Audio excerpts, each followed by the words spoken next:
ગુજરાત 18 લાઈવમાં આપનું સ્વાગત છે। કેશોદ શહેરમાં વિકાસના નામે વિનાશ સર્જાતો હોવાનો ગંભીર આક્ષેપ સામે આવ્યો।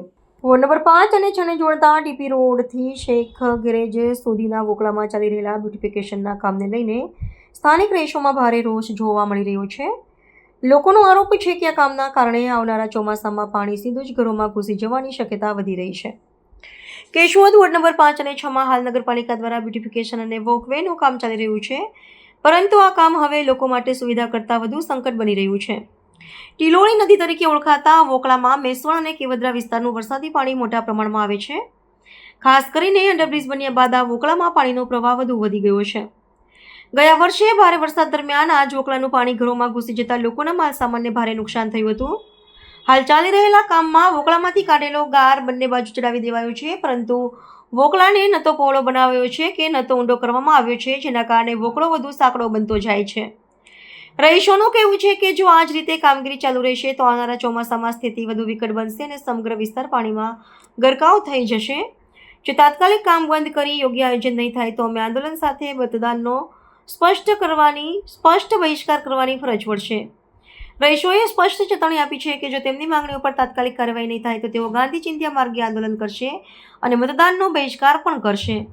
હાલ નગરપાલિકા દ્વારા બાંહેધરી આપવામાં આવી છે, પરંતુ હવે જોવાનું એ રહ્યું કે સમસ્યાનો કાયમી ઉકેલ ક્યારે આવે છે। કેશોદ શહેરી વિસ્તારમાં જે વોંકળા બ્યુટિફિકેશનનું અને સ્ટોર્મ ડ્રેનેજ વોટરનું કામ ચાલી રહ્યું છે, ત્યાંના સ્થાનિક રહીશોની એક ફરિયાદ હતી કે વોંકળાને હજી ઊંડા કરવામાં આવે અને મળતી પહોળાઈ પ્રમાણે એને વધુ પહોળા કરવામાં આવે। એ અનુસંધાને આજરોજ તેમની સાથે રહી અમારી ટેકનિકલ ટીમ સાથે અહીં સ્થળ વિઝિટ કરવામાં આવેલી હતી અને સ્થળ પર જે જગ્યાએ વોંકળાની પહોળાઈ મળી શકે છે અને જ્યાં દબાણો છે તે દબાણો દૂર કરી અને વોંકળાને એક યુનિફોર્મ એની પહોળાઈ રાખી અને લેવલ પ્રમાણે એની ઊંડાઈ ચેક કરી અને ફરી એકવાર લેવલ પ્રમાણે કામ કરાવવું અને જે જગ્યાએ એની પહોળાઈ મળી રહે છે તે પ્રમાણે પહોળાઈ રાખી અને પોર્શન વાઇઝ તેના સ્લેબ વાઇઝ કામ આગળ વધારવું, તે મુજબની આજે અહીંયા ચર્ચા થઈ અને ફરી એકવાર જે વોંકળાના લેવલ છે એ પણ ટેકનિકલ ટીમ દ્વારા એને કઢાવી અને પછી જ વોંકળાનું કામ આગળ શરૂ કરવામાં આવનાર છે।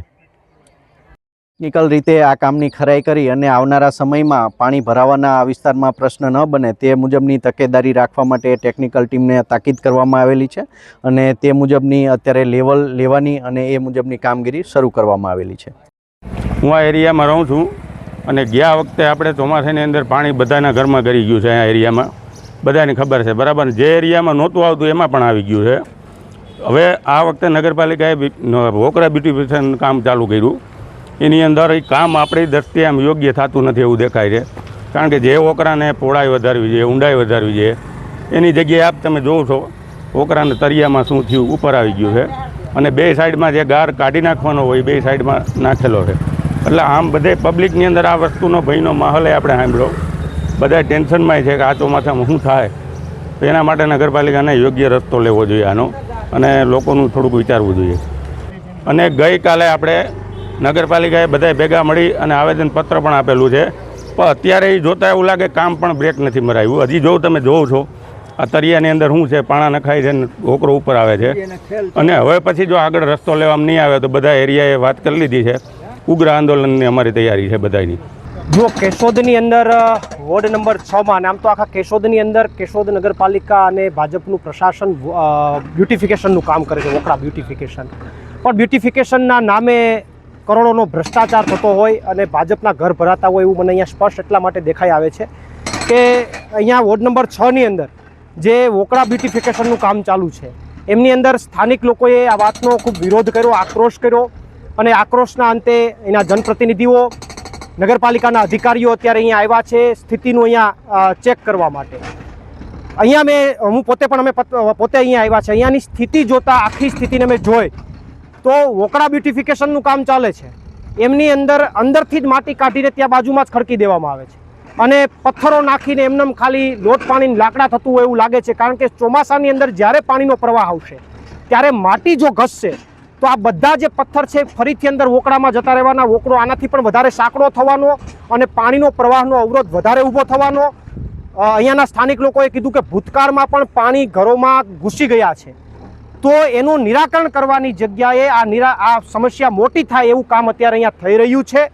આમનું કોઈ કાયમી માટે નિરાકરણ કરવું હોય તો મારા ખ્યાલથી ડિઝાસ્ટર એક્ટ મુજબ પહેલાં એમની સલાહ લેવી પડે.